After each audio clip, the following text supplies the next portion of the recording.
Samaritan story. We're continuing to contemplate what this teaches us about the kingdom and how to have kingdom thinking and kingdom view as we are thinking through things, as we are looking through things. Not only things that are happening to us in our immediacy of our sphere, but also within just the world in general. So let me read the parable once more. A lawyer got up and put Jesus on the spot. "Teacher," he said, "what should I do to inherit the life of the coming age?" Now notice, if we haven't mentioned, I feel like I have, but if I haven't mentioned it before, this is a very good translation of that phrase, the life of the coming age. In probably our original translations, this has gotten changed into how do I inherit eternal life, which has gotten interpreted, how do I get to heaven when I die? That is not what this is talking about. This lawyer is saying, what must I do to experience the life of the coming age, which is the age when God will come and reign? What must I do to experience that now? What must I do to have a part of that now? This is what we pray for every Sunday. Your kingdom come on earth as it is in heaven. Not in heaven as it is in heaven, but now, on earth.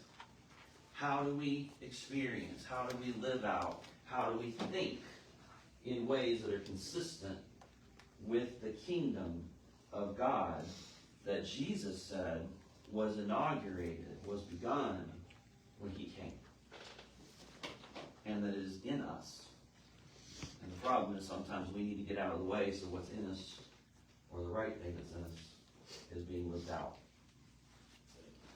Back to this. Well, Jesus says, what's written in the law? You should know this. You're a lawyer. What does it say? Well, love your Lord your God with all your heart, soul, strength, and all your understanding. And love your neighbor as yourself. Well said. Do that, and you'll live. Notice he says, you will live. Do that. You'll experience the life you're supposed to have. Seems pretty simple. Expand a little bit on the term lawyer. Lawyer is someone who knows the law. Who is, which is for them, it is the religious law. And all the laws that have been added on to all of that. Okay? So this is an expert. This would have been, when we were studying John, I don't know how many remember, but the term was, and the Jews did this. The word there for Jews was the Judaioi. Not all of the people who are ethnically Jews, but the people who are in the ruling class, the people who were in charge, so to speak. All right? So this gives us a kind of the same kind of feeling. This is someone who knew the law, who people looked to know the law, who would, even this conversation with Jesus here, it seems he's trying to get an advantage so that he can speak.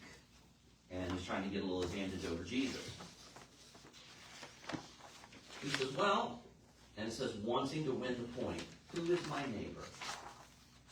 Guys, I cannot tell you, if you want to know a question that plagues the world, it is that question. Not only is it the question itself, but it is the reason behind the question. Why would this be the question? Now it says, trying to win the point. Who's my neighbor?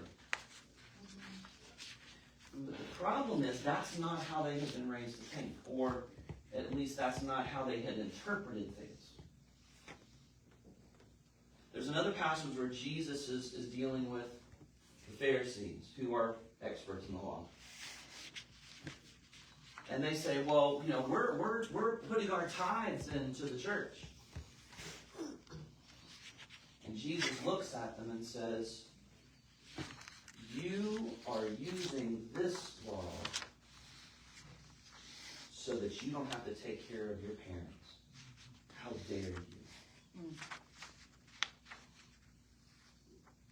So, very easy for even highly educated within the Bible people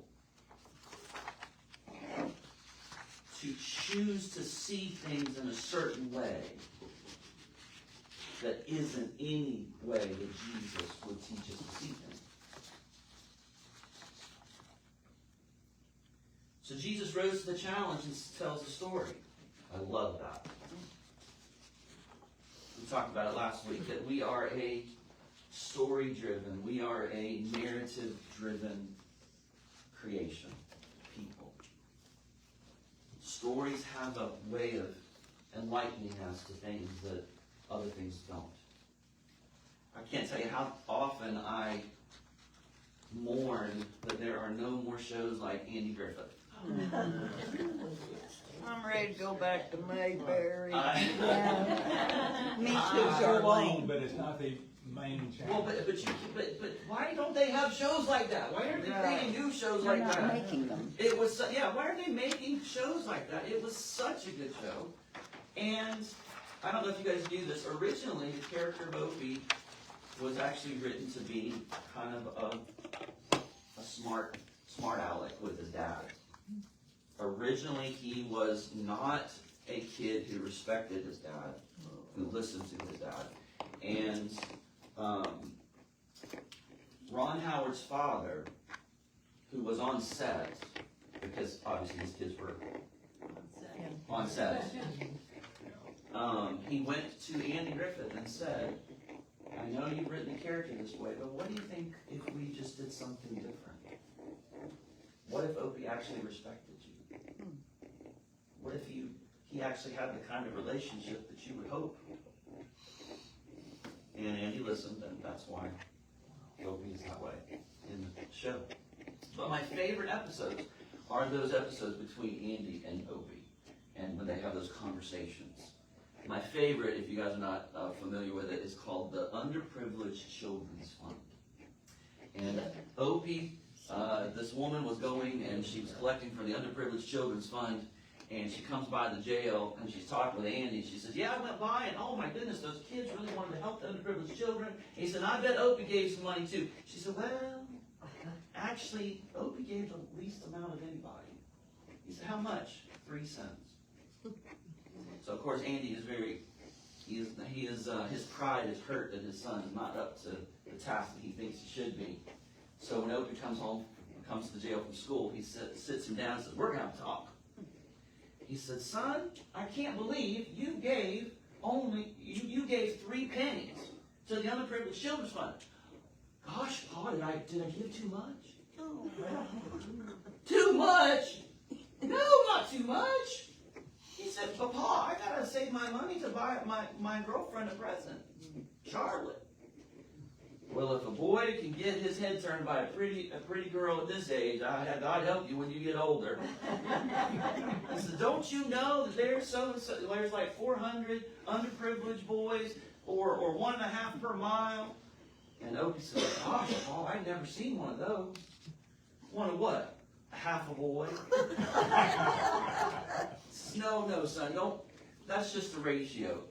Poor Horatio. Son, just forget about that. Gosh, Mom, it's hard to forget about half a boy.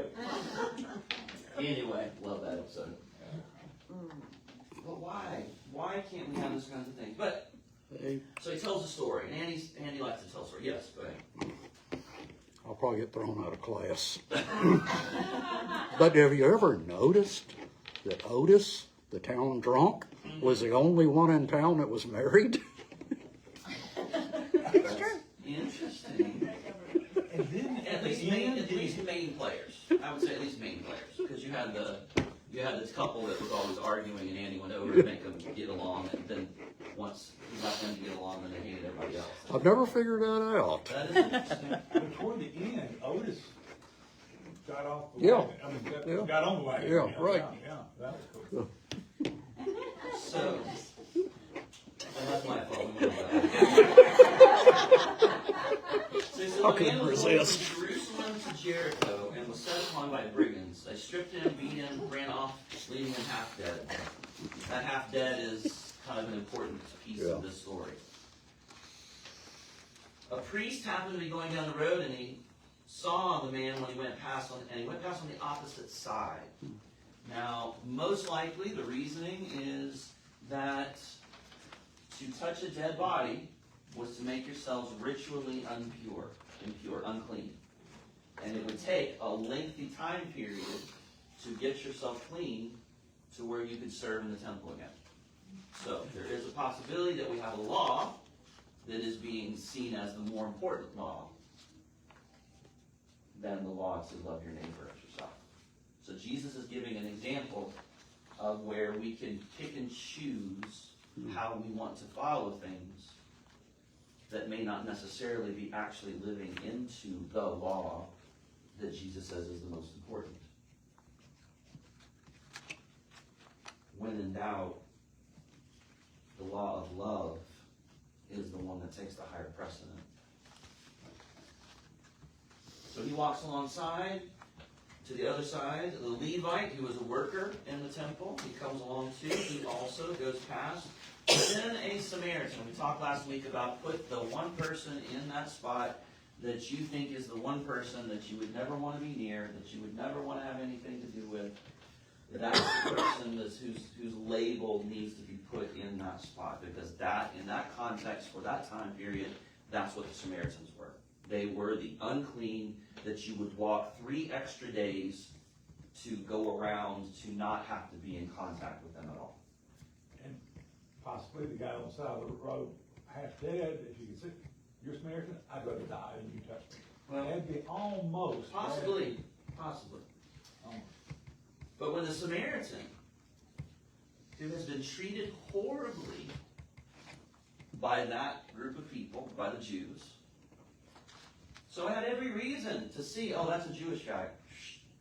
Walk on. But no. It says he was filled with pity, compassion. He came to him, bound his wounds, pouring in oil and wine, which was basically medicine at that time period. The next morning, as he was going on his way, he took him on his own beast, took him to an inn, and they looked after him. The next morning, he was going on his own way, and he gave the innkeeper 2 days of earnings, 2 dinars, and said, take care of him on my way back. If there's anything extra, I will pay it. And Jesus said, which of these do you think was a neighbor? Notice the lawyer does not use the name Samaritan in his answer. He doesn't even want to speak that. The one who showed him mercy. Good. Now you go do the same. So guys, I want to take us in a little bit of a different direction today with the story. I want to be a little creative here. We kind of have the underlying thing that's going on here. We have the underlying basis for what Jesus is trying to tell us in this. But what if we push this a little bit? What if the Samaritan's a day late now, right? He found him, took him, it's taken a day. It's the next day now, he's heading on his thing. So wherever he was headed, whatever he had going on, whatever business dealings were going on, his family, whatever it is, he's a day later now than what he was when he started his journey. What if another mile down the road, there's another guy on the side of the road. There's another guy beaten up, left for dead on the side of the road. Does the Samaritan stop? Does he help? Maybe. I think hopefully, probably. I want to say hopefully, probably. Does the same thing. Now he's 2 days late. And if he had any more money, he doesn't have it now. Now it's all on credit.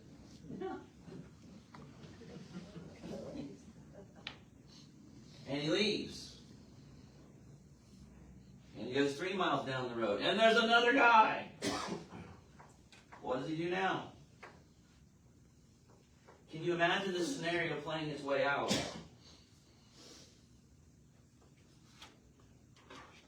Does the Samaritan decide at some point, I just need to close my eyes as I ride so that I won't see another person?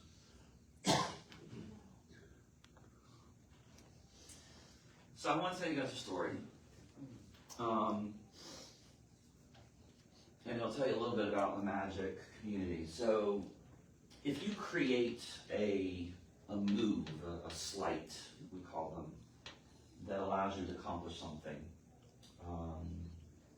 a move that allows me to take a playing card that's in the middle and move it to the top without anyone knowing that I've done that.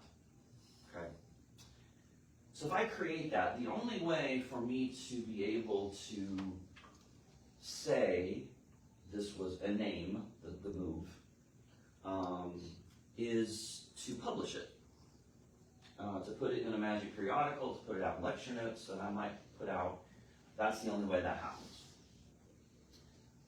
And so something happened to me, it's been about 20 years ago now.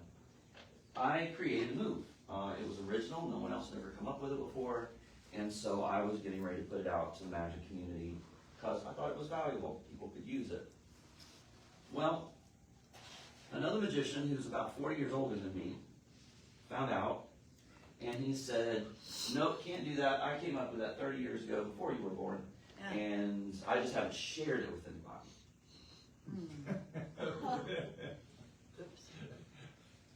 So I went onto a website for magicians, and I took the names out.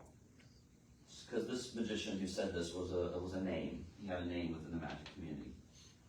And I just took the names out. And I said, okay, here's the situation. With no names, with no understanding of anybody, gave them the situation.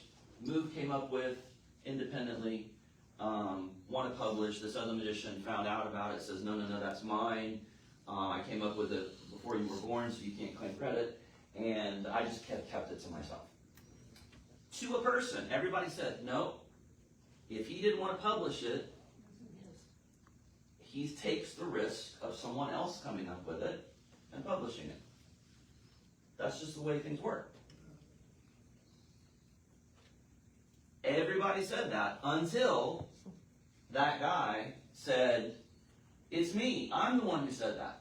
And all of a sudden, because of his name, everyone switched their opinion. They saw this as the underlying principle about how things should work. But the moment someone that they wanted to be on their side because of their name, they closed their eyes to that principle. And now everything changed. Guys, I want to say that this easily could happen to us. That we have these principles that we know and that we would say, yes, that's absolutely true, that's the way things are. And yet, depending on the circumstances, and sometimes the circumstances have to do with us. Imagine the scenario I gave you with the Good Samaritan, that happened to him. He just kept running on the people, and he kept running on another person, and pretty soon he's lost contracts with people, and he's out of money completely, and his donkey's needing fluid taken off his leg, and he finally is like, I know this principle, but I just can't do this anymore. I just can't. And so he closes his eyes so that he doesn't have to deal with it anymore. Or maybe it's, we know this principle, but because of the people involved, and we like this person, or we want to be on their side about things, and so we close our eyes to what we would have said otherwise.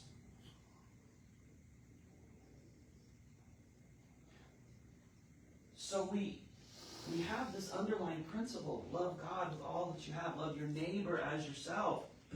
And we even have a story that goes along with it. But what happens when the story we see in front of us has different names on it, has different situation on it, even though the underlying principle really still applies? But maybe because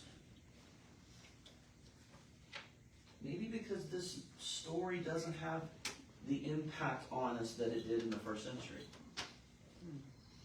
Maybe because when we hear Good Samaritan, we don't hear the jihadist drug dealer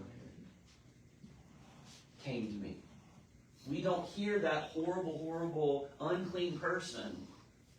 Because when we think Good Samaritan, because of the way it's been told, that doesn't have that dynamic in our minds. And so we don't realize how radical this story is.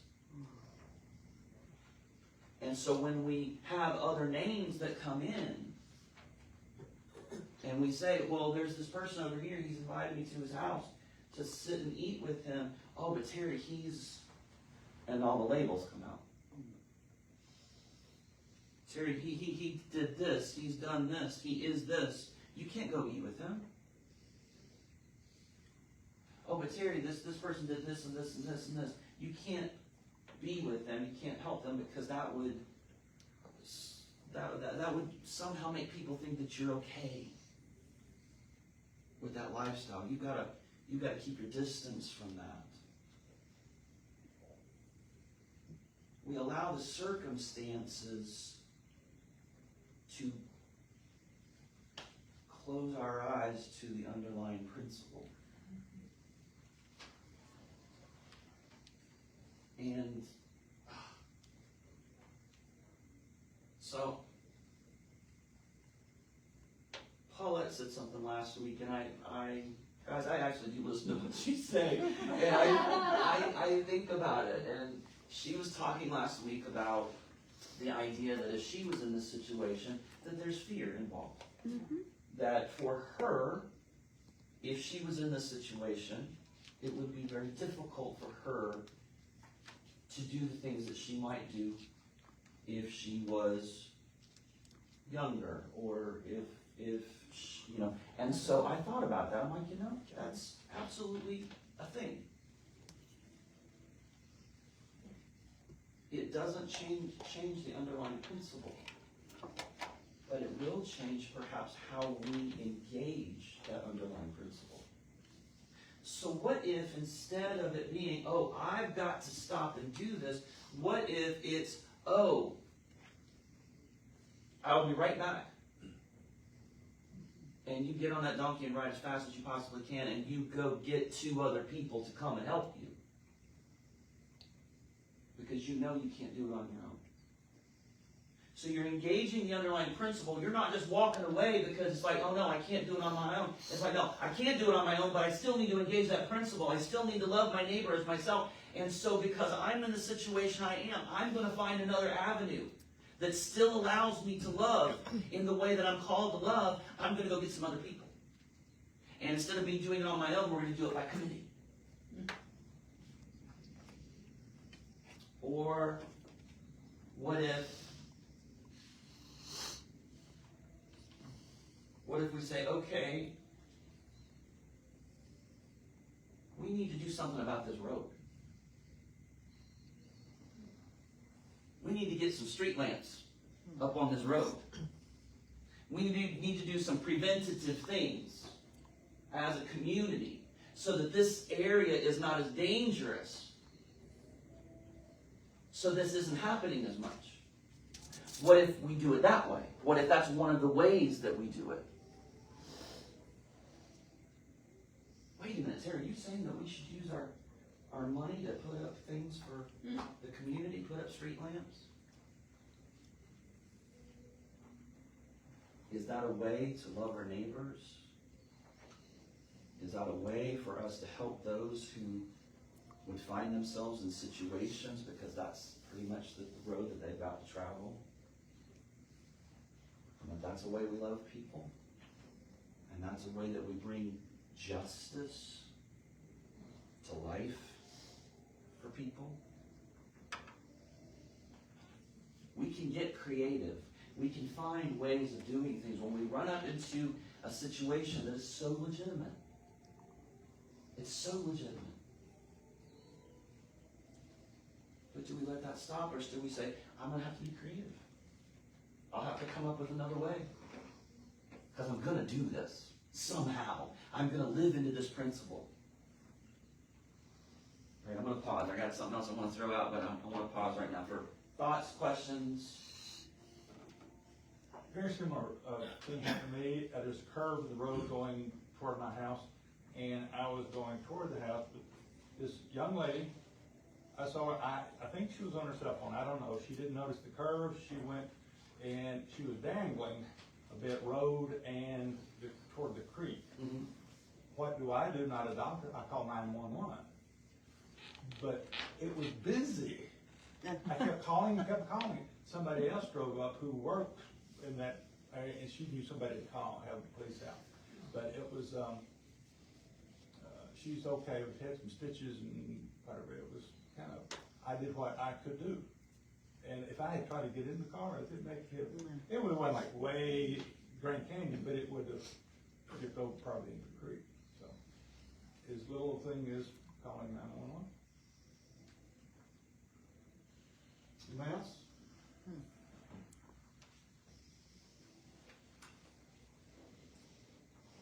It's amazing how deep in different directions we can go from one story. Guys, I don't find it necessarily as my job in here to tell you exactly what you should do about things. My job in here is to try to open your thinking to other ways of seeing things, other ways of understanding things, and hopefully that new understanding driving you to do things differently. So sometimes I can be a little vague about what it may mean for you, because it may mean something very different for you than what it means for me as far as how you live this out. But for us to struggle with, to wrestle with the context that we're in, the time we're in, the country we're in, the state we're in, the community we're in, the church we're in, the clothes we're in. And that context may have taught us to think in ways that are not kingdom ways of thinking. And that we're dealing with issues, we're dealing with people that would want to say, you need to think this way. I asked a question online recently. I asked, who are we allowing to disciple us? Because trust me, there are tons of people that would like to disciple you into thinking the way they want you to think. All right, I'm going to toss out something very controversial. Not that I never do that. Can I ask you a question? Underlying principle here. This kind of goes along with my magician story. Underlying principle. Is it wrong? Is it evil for a powerful group to forcibly starve a weaker group of innocent men, women, and children for months? Do you think that's wrong? Yeah. Regardless of what the reason is. Would you say that's wrong? Yeah. I hope so. I was putting this question out hoping there would be an overwhelming, of course, Terry, what are you talking about? Of course it's wrong to starve people for a month. I agree. I think it's wrong. I don't care what the reason is. Starving people, especially innocent people, men, women, and children, is wrong. It doesn't matter what the situation is. Guys, I know that there are big sides on this. I don't care the sides. I'm not on the side. That's what Israel has been doing to the people in Gaza for the past 3 months. No food, no fuel, no medicine for 3 months. But because people are invested on a side,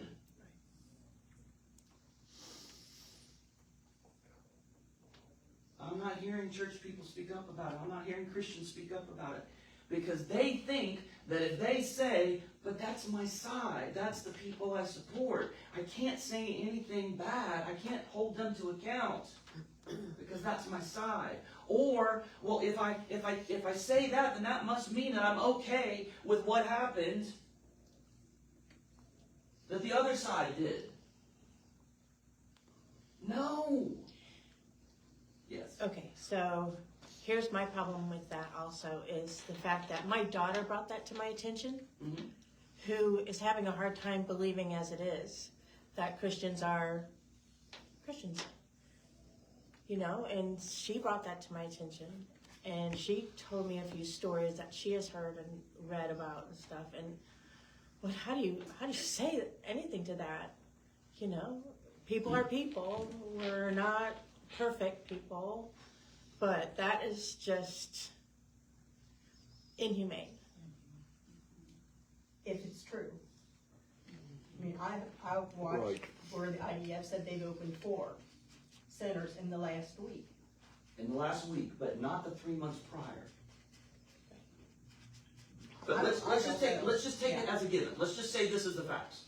If that's true, all right, I'm just on the basis of this is what we are told is happening. If it's true, should we say that's wrong? Should we say, regardless of what Hamas has done, that the innocent people within this area of Gaza should not be forcibly starved for 3 months? That's just wrong. Now, that doesn't say that I'm okay with what Hamas did Correct. when they came in and blew people up and took people. No, that's wrong too. You can say both at the same time. One is wrong and this is wrong. But this is the part where I'm talking about, depending on the situation and whose side, who's not on the side, who I support and who I don't support, that we choose to close our eyes and not speak up. Is it because in the church we've been taught over and over and over from the time we've been little that those are God's people? Mm-hmm. And so because we've been taught that, Mm-hmm. we shut everything else out. Yep. It'd be like saying, well, we're Christians, so even if we went out and murdered somebody, we're still Christians, or, you know, it's the same thing. Why do you think that is? I mean, there's a ton of different directions we could go here.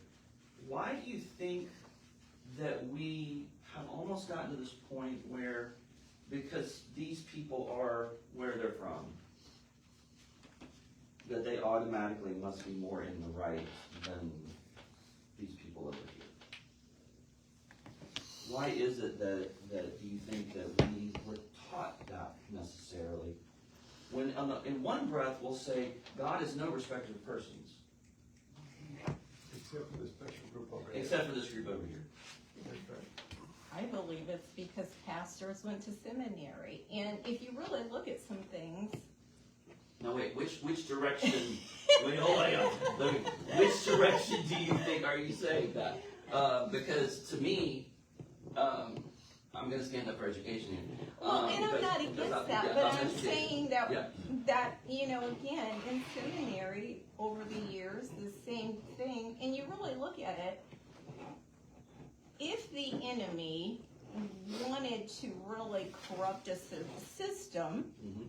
it could be done that way too. It just takes one wrong teaching, and it's passed down from generation to generation to generation. Mhm.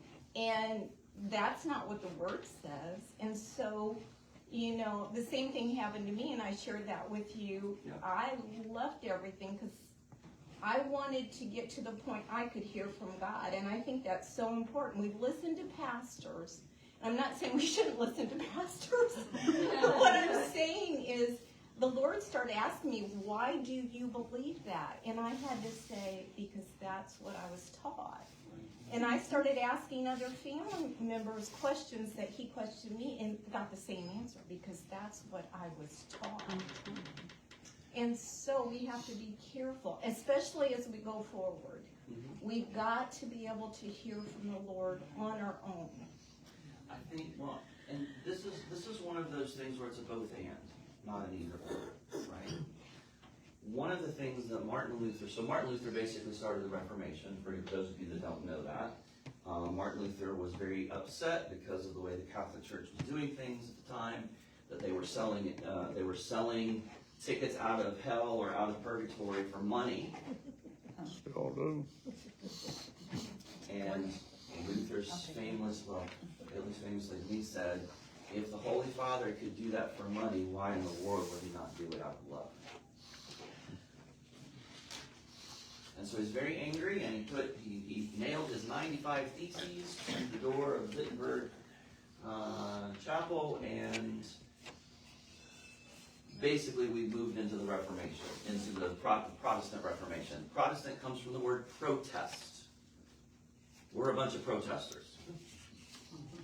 And Martin Luther did not want there to be this breakup of the church. What he wanted was the Catholic Church to reform, change the way it's doing things. And he lamented that us having our Bible and what we can read is a wonderful thing, but it's also a dangerous thing. Because when you have people who don't have any education into context, into time period, into differences of language, into differences of idioms, you start interpreting the Bible in ways that it was never meant to be interpreted. That's why in Jewish community they read communally as well. They went to their rabbi and said, Rabbi, I don't understand this. Help me understand it. You have the education. Tell me what these things are. And they would read in community. And they would talk to each other. And Luther was afraid that bad theology would come because people were reading with their glasses on and not necessarily the glasses of Jesus. That they would put on glasses that were actually blinders to certain scriptures because they didn't want it to mean what it meant. They wanted to live a different way, which goes back to what I was talking about. Our willingness, depending on the situation, to close our eyes to the underlying principle because of whatever the situation is. I have a side, I don't like it, but I don't want to call out my side. My side shouldn't do that, but I don't want to say anything because it's my side. But I should, but I don't want to. Yes? I watch Charlie Kirk on TV at 5:30 he comes on. Mm-hmm. Then Alan Jackson, the minister from Murfreesboro, comes on. And then Stuckerberg comes on, ex-Stuckerberg. And Charlie Kirk says, and I saw it on TV, that, well, I'm not sure it was Charlie Kirk, maybe I've seen it on TV, that they have gotten the aid there to Gaza, but the Hamas has stolen it, and they broke into the warehouse the other day where they had stored people from Gaza, and took the aid that was stored there for nobody except Hamas, and broke in there and got it. And I don't know how long that went on, going 3 days or X double days or whatever, but getting aid, but that IDF can't send out cards where they have a shipment of aid to Gaza. They get the soldiers. So, again, I'm not arguing necessarily, I'm saying if this is the case, are we willing to say that's wrong? Regardless, are we willing to stand up and say, I don't care who's doing this, it's wrong. That's not the way we should deal with this. That's definitely not the way Jesus would say for us to deal with the situation. Are we willing to do that, or are we going to close our eyes and say, but it's my side? And guys, this goes in so many other different directions. We have a particular side that we're on, no matter what it is. I'm not going to mention anything in particular. But we're on a side, and when that side does something that we know, if we actually have our eyes open, isn't right, isn't a way of leading people to think about other people. All right, I got one and then two. I have two questions, one you can answer later, but, so that would be, do you believe in the concept of the greater good? Right, so that's the later one, but the immediate one is, I think you can have 2 points of view. For example, like, one of the commands is do not kill, right? So killing somebody is wrong, right? But if someone breaks into your house and you have a gun, and you have a butcher knife, and they're about to chop you, you're gonna kill that person. I know I will, right? So that can be wrong, right? Yeah. But The it's word- almost like the greater The good. word in the scripture is actually murder. Right, okay. Yeah. Yeah. No, I understand that, and I realize that we, to the best of our ability, we try to live the way God has called us to live. To the best of our ability, we try to do that. If, going back to the story, if Paulette was a big, strong, 23-year-old who'd been, pumping iron like she used to, she would probably do differently in the situation than what she would now. But to the best of her ability. So now she has to be creative. It has to be different, right? But my question is when someone leads me, wow, okay, I've only got 3 minutes. I'm going to say this and leave. If I have someone who I admire, who is on my side, who is leading me to demonize people, Start that over. if I have someone who I admire, who I look up to, who I'm on that person's side, in whatever sides there are, and they are leading me through their words, they are to demonize a particular group of people. And the words are not really specific, they're more general. This group of people are horrible people. This group of people, we have to be afraid of these people.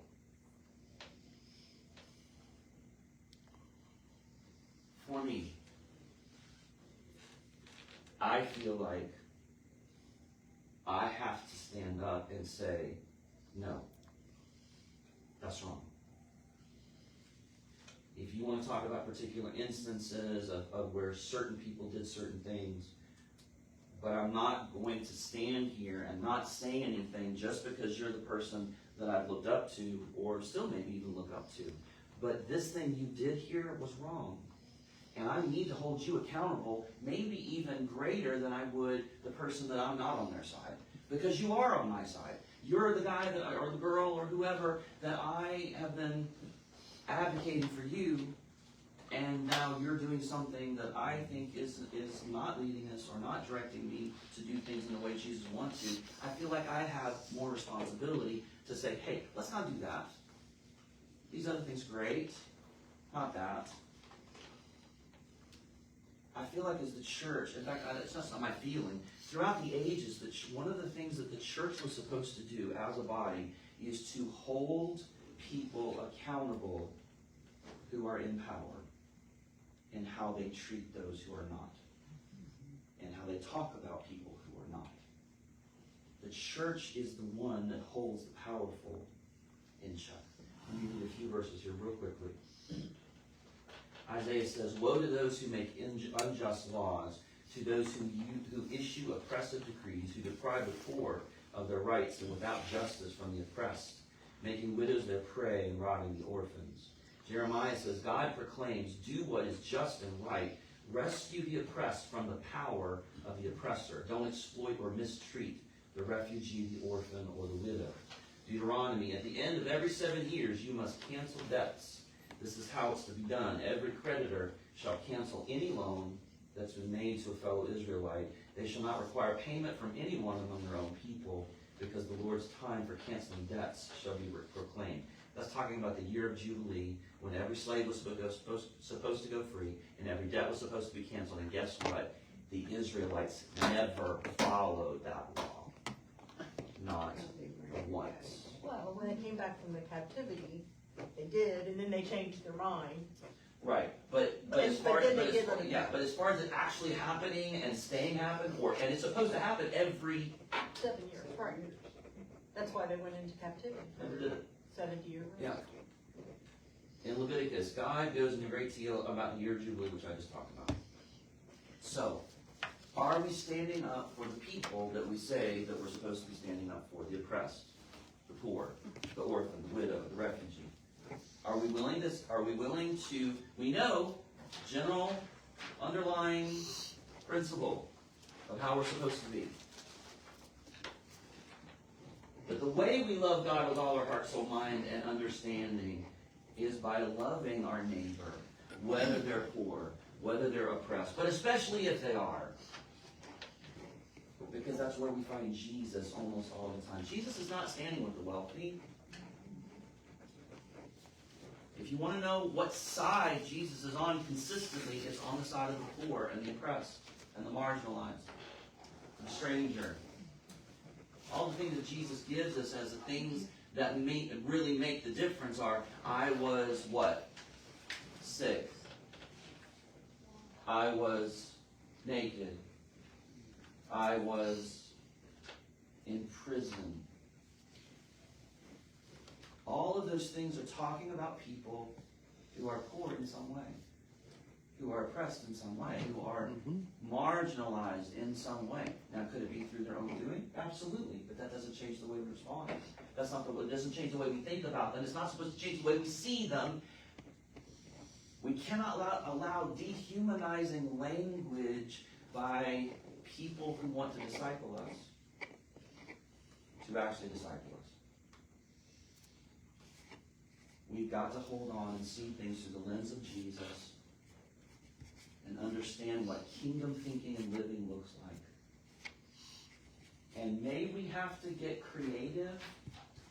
Yes, we may. But we can't close our eyes. So, I'll end there, because we're late, as usual. Guys, I love you. Thankful that you let me come in and speak my heart. I know you don't always agree with me, and that's okay. I don't require that. If I required that, I'd have to leave too, because I don't always agree with myself. But I love you fiercely, and I appreciate each and every one of you. And if you haven't got a hug from me recently and you want one, just come up and tell me. Because I like that. As Ron found out this morning. It felt a little uncomfortable, I think. God, thank you so much that you sent your son. It's only through Jesus that we truly can know you.